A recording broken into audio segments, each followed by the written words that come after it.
This is WFYI News Now. It's Monday, January 12th, and I'm Sarah Neal Estes. Here are today's Central Indiana and statewide stories.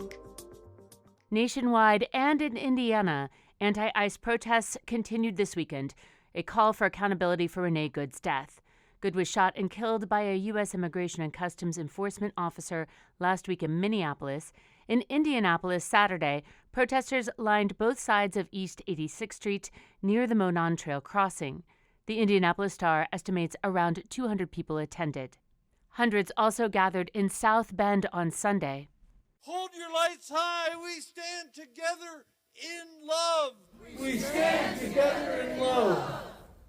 Protests in Indiana were part of at least 1,000 events scheduled across the country, according to Indivisible, a progressive grassroots coalition of activists that helped coordinate them. It called the weekend movement ICE Out for Good Weekend of Action. Indiana's coal ash could hold more than $5.8 billion worth of rare earth elements. Rebecca Thiel has more on a new report from the Indiana Rare Earth Recovery Council. While there are ways to extract them, they're not cheap, and no company is doing this on a large scale. Maria Mestallers is with the Indiana Geological and Water Survey. She says Indiana will have to extract other valuable metals or produce other products from the ash to lower the cost. Is it easy to do that? No, but that's the way we need to think if we want to really make it economically viable. The report recommends the state develop pilot projects to test ways to recover rare earth elements. It also suggests offering tax credits for that work, pursuing federal funding, and streamlining permitting for the projects. I'm Rebecca Thiel in Bloomington. Indiana is one of 2 new national drone test sites, as named by President Donald Trump's administration. Senator Todd Young spearheaded the effort and told our content partner, Indiana Capitol Chronicle, the designation means private companies, universities, and the military will have the ability to fly drones in Indiana's airspace. He says this will lead to more research and development and commercial development. The site's exact boundaries are not announced. Generally, it will be a wide swath encompassing Purdue University and southern Indiana.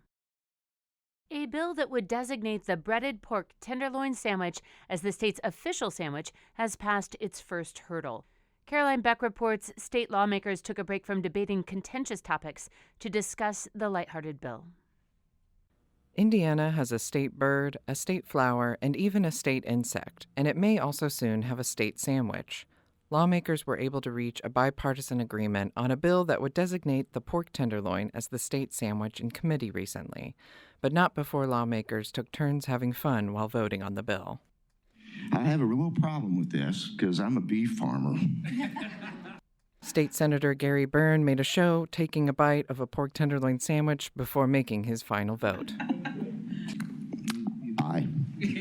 The bill now heads to the full Senate. I'm Caroline Beck at the State House.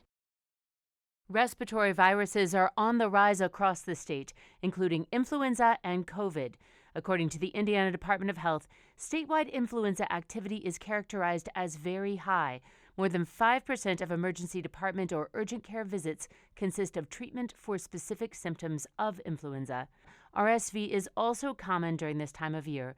All 3 viruses can result in severe illness, and health officials urge caution. Following the Indiana Hoosiers' defeat of the Oregon Ducks last Friday, the upcoming national championship game in Miami will be a homecoming for the Indiana quarterback Fernando Mendoza. If you open Google Maps and put my address to the University of Miami campus, it's under a mile away. And, walk there, bike there, play basketball rec games in the offseason there. And it means a lot to me. The Hoosiers look to become the first team in the modern era to go 16-0 next Monday night in Miami. That's all for today's episode of WFYI News Now. Our podcast is produced by Zach Bundy with support from the news team at WFYI and public media journalists across the state. Kendall Antron produced our music, and if you liked today's episode, remember to subscribe and share. And follow WFYI on Facebook, Instagram, TikTok, and YouTube to get the latest updates from our newsroom anytime. Thank you for listening. We'll see you next time.